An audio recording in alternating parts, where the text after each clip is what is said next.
Сәлем достар, қалдарыңыз қалай? Бүгін біз сіздермен осындай әдемі чокерді дайындап алатын боламыз. Өте әдемі, шығыны аз, жасалуы оңай. Осындай нарядтармен тойларға киіп кете берсеңіздер болады. Ал енді тігуді бастаймыз. Бұл жерде менде Armani шелк матасы, ұзындығы 2 метр, ені 9 сантиметр, және бауларымызға ұзындығы 1,5 немесе 2 метр қылып қиып аласыздар, ені 3 сантиметр. Және бізге осындай фетрдан 5 диаметрлік қиындық қажет болады. Оны дәл осылай қиып дайындап аламыз. Енді біз осы основной матамыздың лицевой сторонасын алып, яғни жылтырлап тұрған жерінен закрепка беріп, ұзыннан бойы тіке тігіспен тігіп шығамыз.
Неке дайын болды.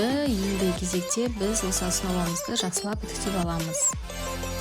Енді біз бауына кірісетін боламыз. Бауымызды теріс жағына қойып, дәл солайынан ұзына бойы тігіс түсіреміз.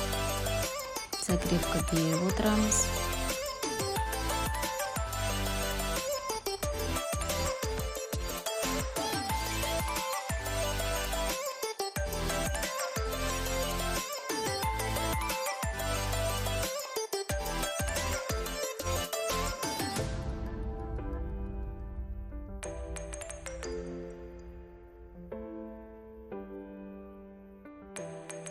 Неке тігіп алдық. Енді түйреуіштің көмегімен осылай оң бетіне айналдырып аламыз.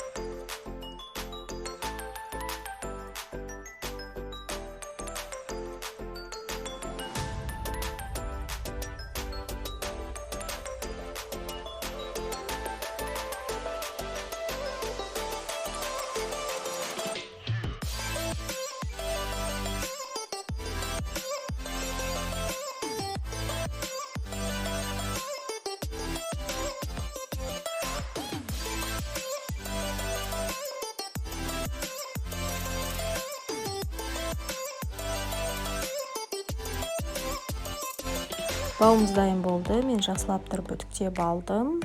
Енді основной матамызды алып, машинкамыздың шагын 5-ке көбейтіп, сборка жасайтын боламыз.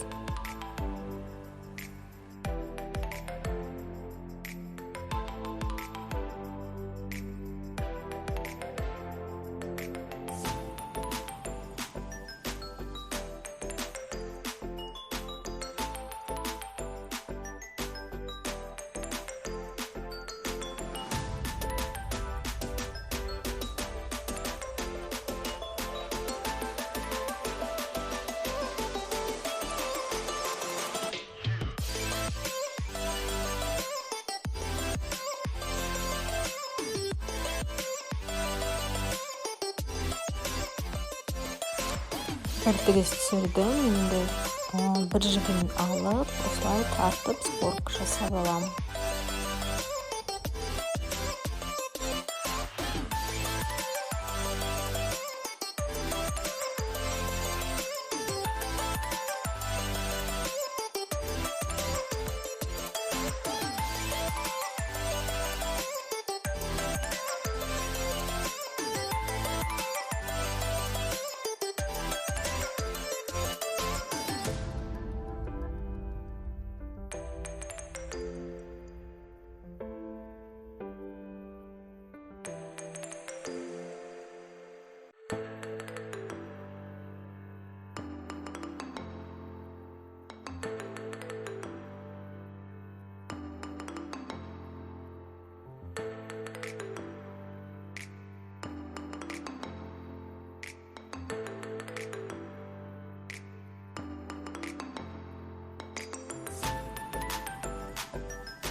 Енді ине жүнімізді алып, осы видеода көріп тұрғандарыңыздай айналдырып тігіп шығатын боламыз.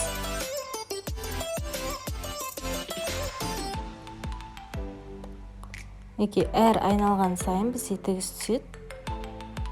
Сол тігісті біз қолмен тігеміз.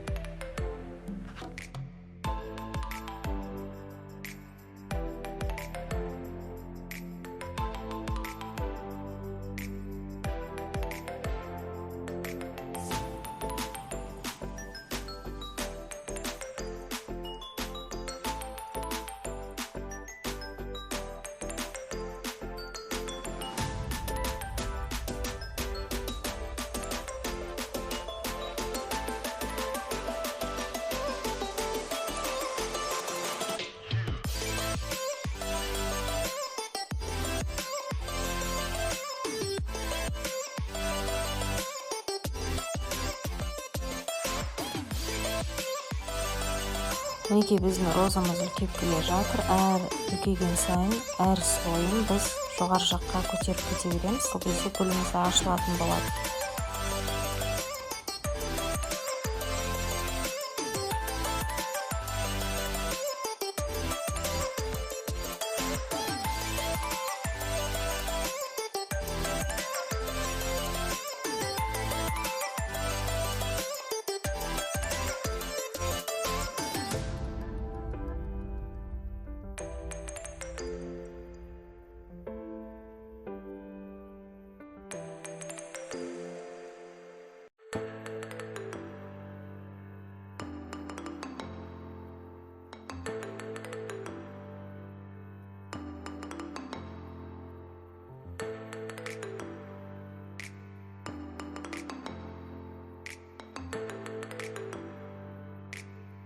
Неке біздің розочкамыз дайын болды. Ең соңы бетінде шығына қайырып, осылай жақсылап бекітіп тігіп аламыз.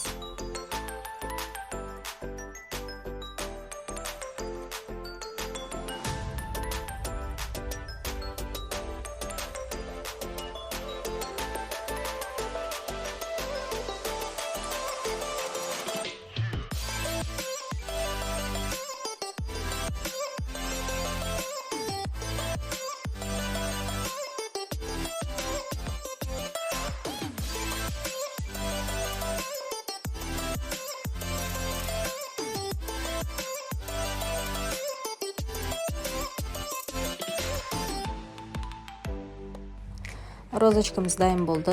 Енді аст жағы қалың болып кетті. Соны осылай қиып алып тастайсыздар.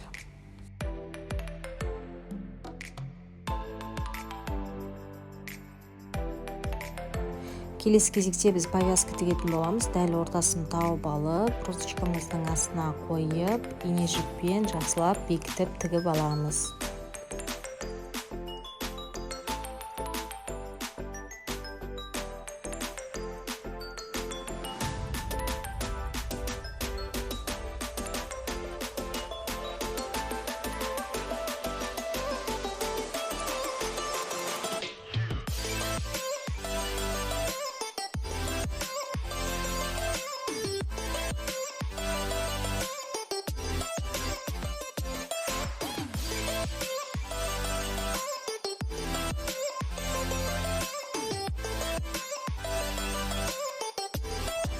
Тігіннің барлығы тігіліп болды. Енді осындай фетрді аламыз. Мен жіпті қойып, осылай сызып қиып алдым.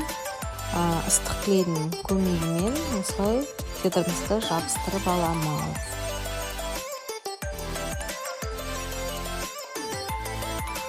Осы фетрімізді аламыз да ортасына ыстық клейімізді жағып, гүліміздің дәл ортасына бекітетін боламыз. Кішкене ұстап тұру керек, клей кебем дегенше.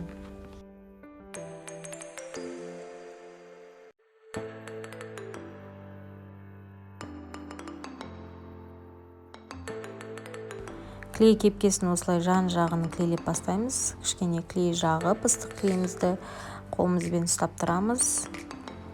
Кебу қажет. Солай барлық жерін клейлеп шығамыз.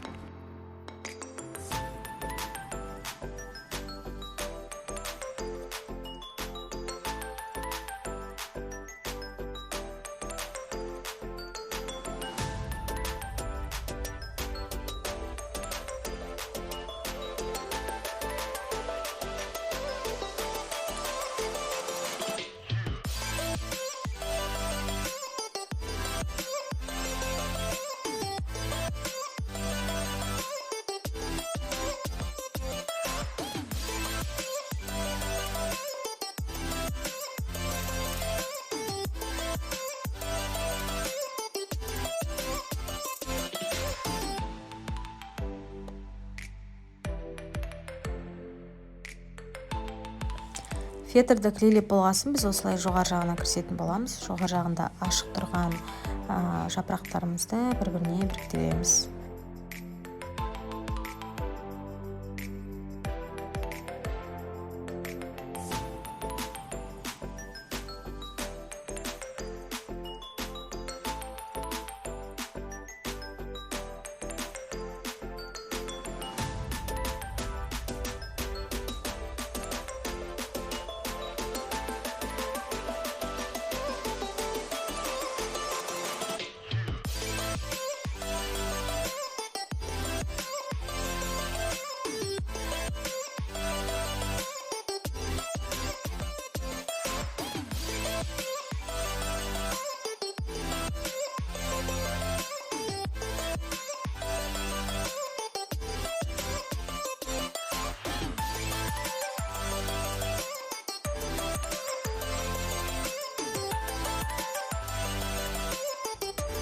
Біздің жокер дайын болды. Видеоны әрине лайк басып, комментарий қалдыруға ұмытпаңыздар. Және де әр вторник, четверг, суббота бізде жаңа видеолар шығып тұрады. Сондықтан колокольчик батырмасын басып, каналыма тіркеліп кетіңіздер.